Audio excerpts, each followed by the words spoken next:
Welcome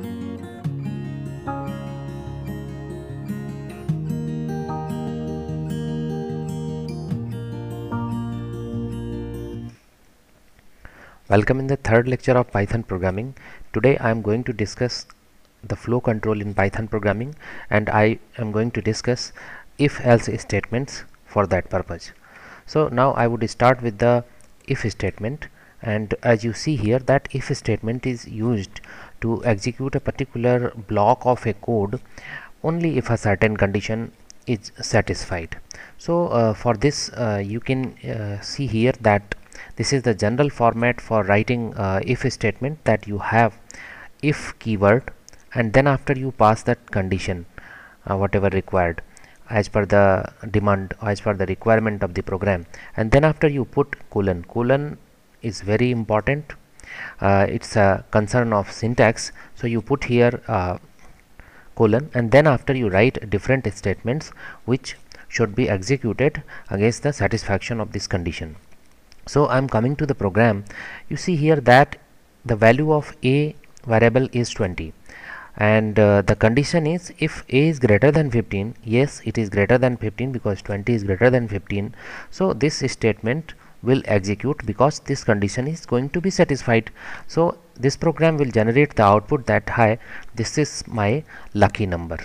As you know that I am using Anaconda platform and Jupyter Notebook for doing some small programs to understand the concepts. So that's why I will do this program on the Anaconda platform, and I will show you that how is it working. A equals to 20, and after that there is a condition that if a is greater than 15 colon, then after I will put here print lucky number. So I will put here lucky number, right?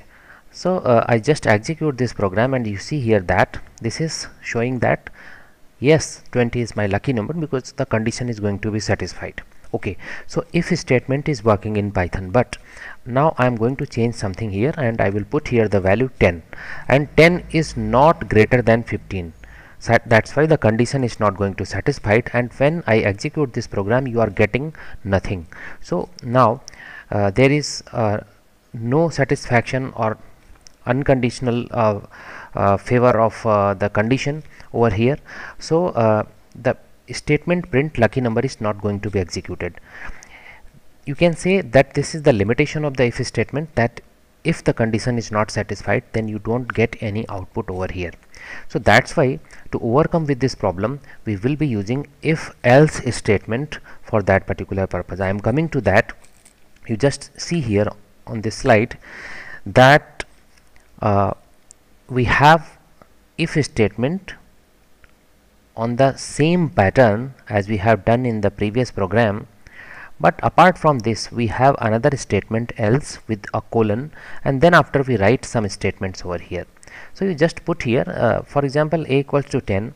If a is greater than 15 it is a lucky number. So in this case the condition is not going to satisfy.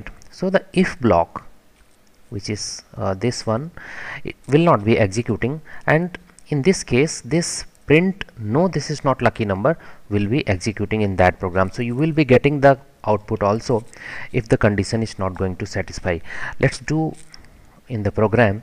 So I will just put here else, and then after I will put here print not lucky number, not lucky number.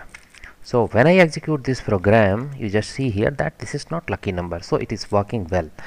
So if the condition is satisfied the if block will execute, and if the condition is not going to satisfy then else block will be executing, right? So now I am coming to some other aspects, and that is called you can say multiple conditions, multiple if else statements. How can we use? So here we have another statement or keyword if. In this case what is happening, you have this if test condition statement as we have done previously, and this else statement we have already done this, but in between we are adding this elif with a colon. So in between this if test condition 1 and else, that is a non-satisfying condition, in else, in between we can add multiple conditions over there. So this is the program. You can just see here that this is a program where I will be putting percentage marks of any student, and then it will be telling that, it will be displaying that what will be the exam result of that particular student. For example, if the student secures 100% marks, or less than or equal greater than or equal to 75, then it will be with honors degree, and if it is less than 75 and greater than or equal to 60, then it will be with the first division. And if the student secures less than 60% marks but greater than or equal to 45%, then it will be securing second division marks. And if it is securing less than 40% marks and marks greater than 30%, greater than or equal to 30%, then it will be with third division. Otherwise, if all these conditions are not being satisfied, then the student will be considered under the fail category. So what is happening over here, we are putting here multiple conditions. For example, this is condition 1, this is condition 2, condition 3 and condition 4. So we are putting here 3 more conditions apart from this if condition and else block. So let's try this program on the Anaconda platform. So I will just put here marks equals to int, this is just the typecasting, and input, you just display the message, enter marks.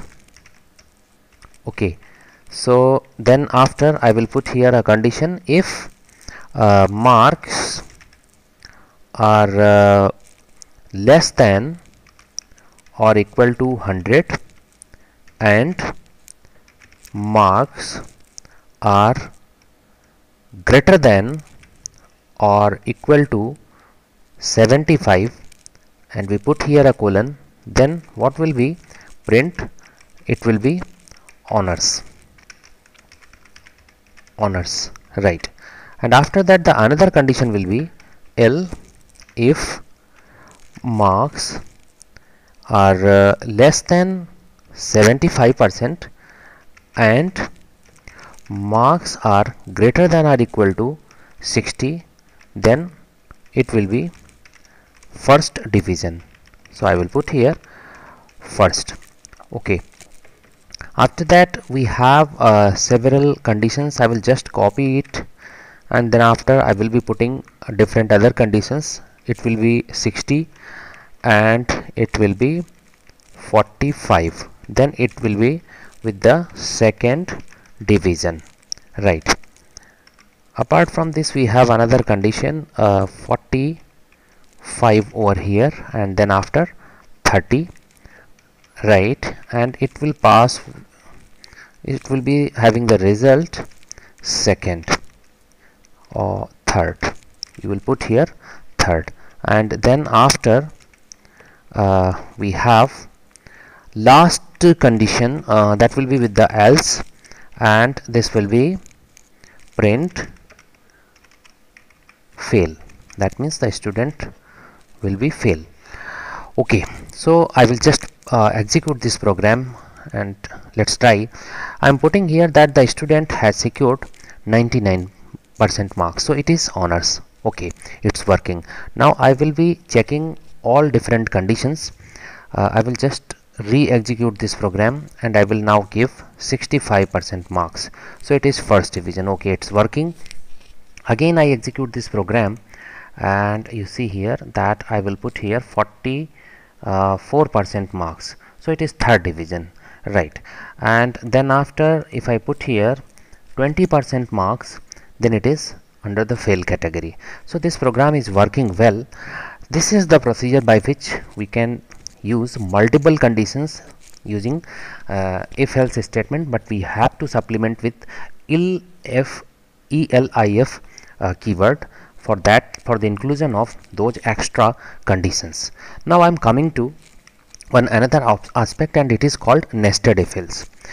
Nested if else means when we use if statement in another if statement, then it is called nested if else basically. So what is happening over here, you can see here that this is the previous program. Actually in this program there is one condition in this if statement. In this if statement there is another statement if, which is saying that if the marks are 99, then we give the student with excellence award. We will give excellence award to that particular student. So this is basically nested if else, where we are using if statement in another if statement. So I will show you this also in the program. I will just put here if there will be one condition that marks are equal to 99, then I will put here print just put here excellence award, excellence award, right. So I execute this program. What is happening if I put here 99? Yes, it's honors, means the result is honors, but it is also eligible for the excellence award. So what is happening over here in this if statement, we are using another if statement over here. So this is the example of nested if else statement. Okay, so this is all about the if else statements, that how conditional execution can be done in Python programming. In next video lecture I will be discussing the loops, where I will discuss for loop and while loop. How these for loop and while loop can be used in Python programming, I will be discussing over that. Thank you very much for being with us.